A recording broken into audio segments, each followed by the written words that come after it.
How's everybody doing this morning? Isn't it beautiful to have a baby in our sanctuary and to hear that sound on the first Sunday of Advent?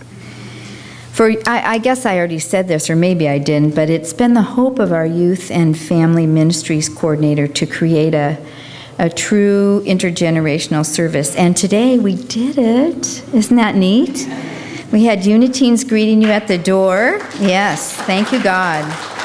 You know, one of the things that we've talked about is how kids are a part of our life, and when they're a part of our life, they're not just a part of our life for a minute.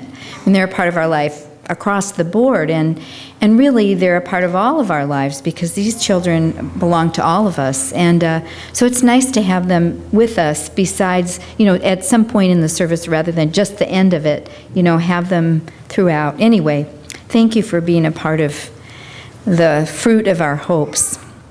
So, how are your preparations for Christmas going? Honestly, weren't there Christmas decorations out about a month ago or so? And I read about people standing in the lines outside Toys R Us from midnight on Thanksgiving to get some really good deals when the store opened up. And of course, the tree lots opened up for business. And I have to admit that yesterday I went and bought a wreath at the store, so I bought one for my home as well. They say that Black Friday is the biggest shopping day of the year, and so I wonder, are you ready? Are you ready? The practice of Advent is another way to get ready. A preparation for Christmas that is not about shopping, it's not about buying or wrapping or parties.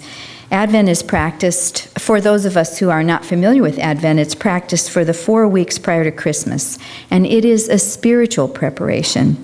Preparing for the celebration of Christmas with themes that tend to our inner lives, that open us up to a birth that can happen inside each one of us whenever we choose. The Advent wreath that we have on the platform today is a visual reminder of the 4 weeks of Advent, and the themes are hope, peace, love, and joy. And you heard that today the theme is hope. So today, on this first Sunday of Advent, I'd like to share with you a story. In January of 1955, they were in the middle of one of the worst earthquakes of the 20th century in Kobe, Japan. During that period of time, 6,000 people died, 80,000 buildings were destroyed, and 300,000 people were homeless. It was a hopeless time. We took pictures around our neighborhood not far from the house. The church was destroyed, and within a year or so after the picture was taken, the pastor of the church died from heart complications, from all the stress of the rebuilding and everything else that was happening in the city. Houses were in the middle of the streets. There were areas where they would walk through the streets and houses had been moved out. Whole streets were closed, 80,000 buildings destroyed. As the time went, some of the houses were cleared away. And by this time, a few months after the earthquake, a lot of the houses had been cleared off. The debris was gone. There were open lots where there used to be houses, and it was a depressing sight. Weeds and trash and all were accumulating where there used to be dwellings for the people that we knew. But there was one house that we would pass where there was a garden that used to be inside of a wall. The house was gone now. The wall was pretty much gone, but that garden, week after week, month after month, never got weeds in it. All the plants were well cared for. It was watered. And we saw why it was like that, because one day we went by and we saw a couple who owned that property, and they were sitting there. They brought a lunch, they brought their gardening tools, and they were working in their garden, in what used to be their home. Now it would be months, maybe years, before all the insurance came through, when the paperwork was all done, when they could get a loan, when they could find a contractor. All of that was out there somewhere far in the future, something they couldn't even see. But now they had to wait because there were thousands upon thousands of people trying to get their homes built. While they waited, they tended their garden. They made it beautiful in the hope that one day the house was going to be back. And all the walls would be back. And inside of that new home, that new future, there would be this beautiful garden that they had planted in the past. That's what it means to wait in hope, to do what you can right now while you wait for the thing that you can't do. I believe that in unity, maybe in Christianity, hope has gotten a bad rap on occasion, with all the credit going to faith. You know, in the Gospel of Matthew, the writer suggests that we have the faith of a mustard seed. Our faith, that tiny, mustard seed is so tiny, some people used to wear them, and they would grow into a scruffy bush. Our faith may start small, but with cultivation, you know the story. It grows and grows and grows.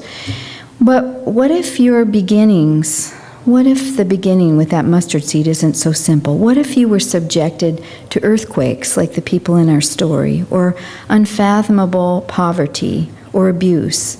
Faith can seem like an impossible idea when you don't hear an encouraging word, when you can't imagine ever learning how to read, or when you don't have $1 in your pocket, when a person is addicted or simply out of work. Faith is heavenly, but the heaven that we know of might just feel too far away for faith, and that's why we talk about hope. Because hope is about a glimmer. Hope is almost like a whisper. Hope is perhaps versus an absolute, I know it. At times, our hope is all there really is. Our hope is that there really is a God and that we have access to God. I might not have an answer at all to the world peace, to peace on earth, or to the healing of my friend's physical condition, but I sense maybe God is present in all of it, and I believe that God knows the answer, and that's hope. It's just like on the tip of your tongue, like you can almost feel it on your face. It's just that fragile. The couple in our story knew how to tend their garden, and in spite of the darkness of their lives, they persevered. They believed in an outcome that was beyond their present conditions. I'm not sure who said this, so let me share with you the gist of this idea. We can't solve the problem at the level of the problem.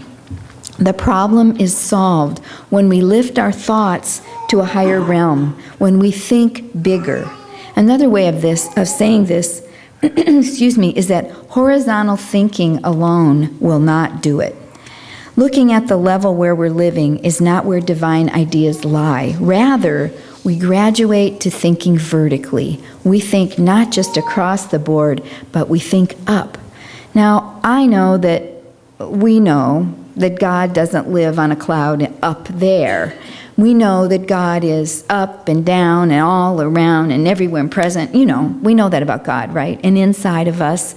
But just for a moment, think about up as an elevated state of consciousness, the place of divine mind, of God mind, where all the good things are, where all the great ideas lie, where all the beautiful music is first created. When we stop thinking that we can do it all ourselves, when we open ourselves to being one with God mind, when we open ourselves to being there, then we're right on track. So the wall reminds us not just to look beyond our own situation, not just to look across the board, but to stretch out and to stretch up. Vertical thinking is about stretching and looking to God's wisdom instead of banging our head against the wall, thinking it's all up to us. And hope is believing that we have access to God, that at any time in our lives we have access to God. Do you believe that? Yes. Okay. With enthusiasm, do you believe it? Yes. Okay, thank you. I thought so.